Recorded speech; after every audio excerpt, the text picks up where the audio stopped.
Hi everyone, Madeline here. In today's video, I'm answering 3 of the most common questions I get in the comments.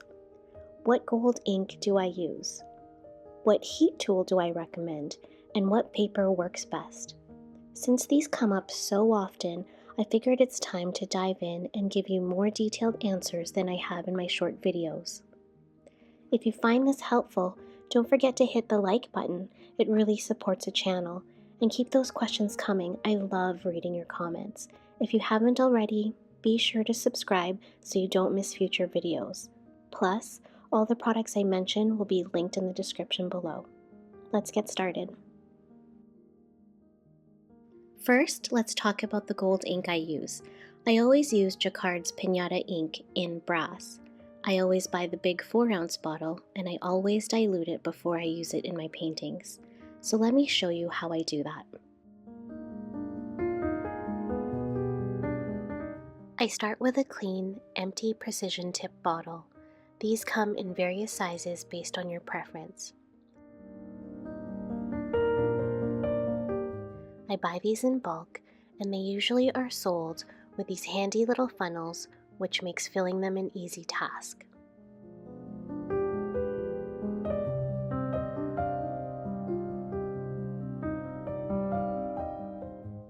I dilute my gold ink with 99% isopropyl alcohol.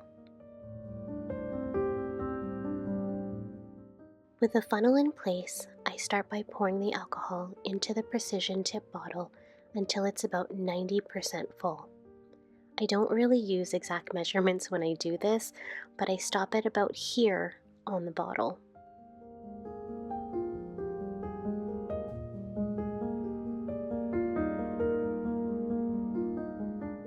I'll then take the gold ink and shake it up really good. If you think you've shaken it enough, shake some more. The gold pigment always settles to the bottom, and we want to make sure we mix it up really well before transferring.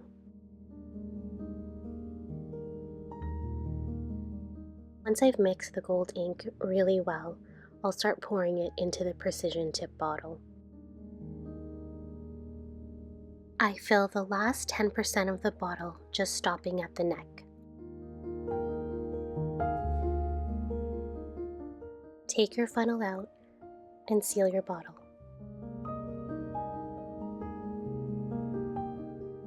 When you're done, it should look like this. After some time has passed, the pigments will settle to the bottom of your bottle. Don't worry, this will always happen. Just make sure to shake it up really well before using.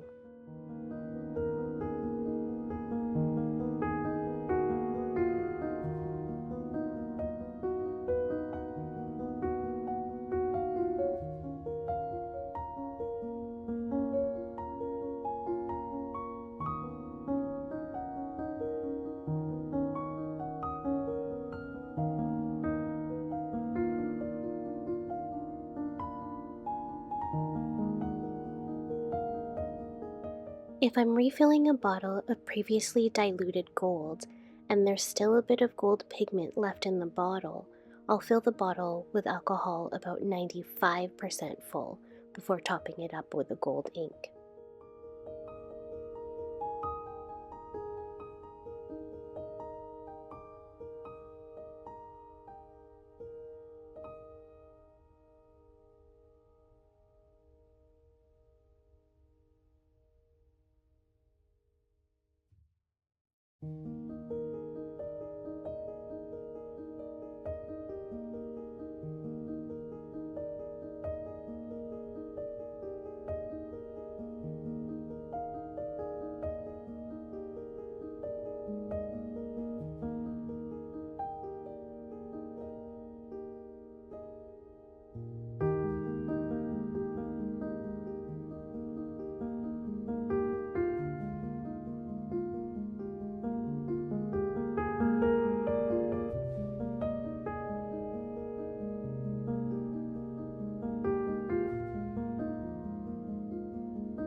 Now let's talk about my heat gun, heat tool, hot air blower, whatever you want to call it.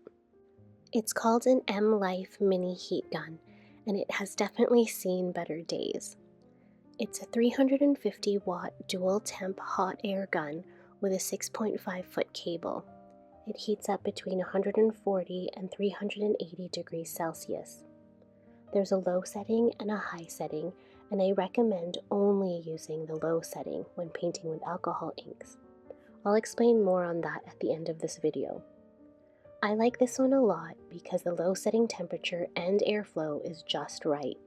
It's also very light and its shape holds well in my hands.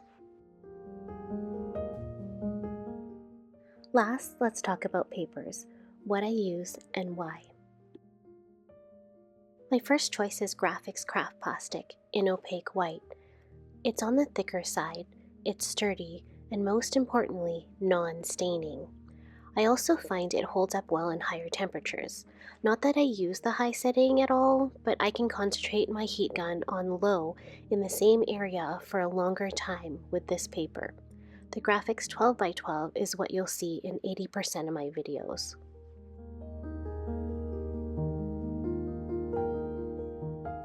My second choice is Nora paper. It's comparable to Graphics in price and it's non-staining. The most notable difference will be its weight. It's much thinner, which I don't mind at all.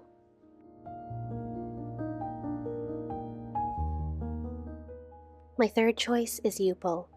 It's a thick, sturdy paper, a little pricier than the previous two, and it seems to be the standard and most known for alcohol ink art.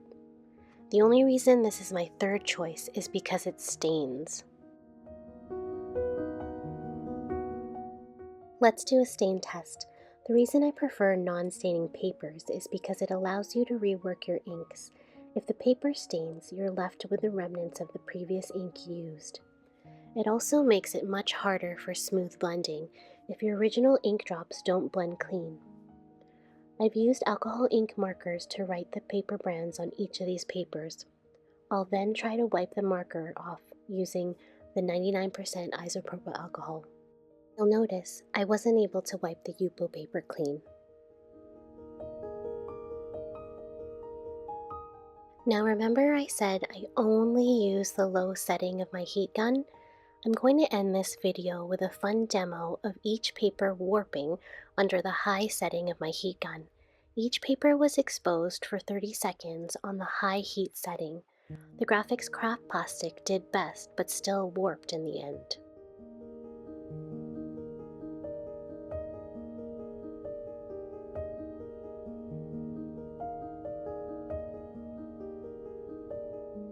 I hope you guys found this video helpful, and thanks so much for watching. Until next time.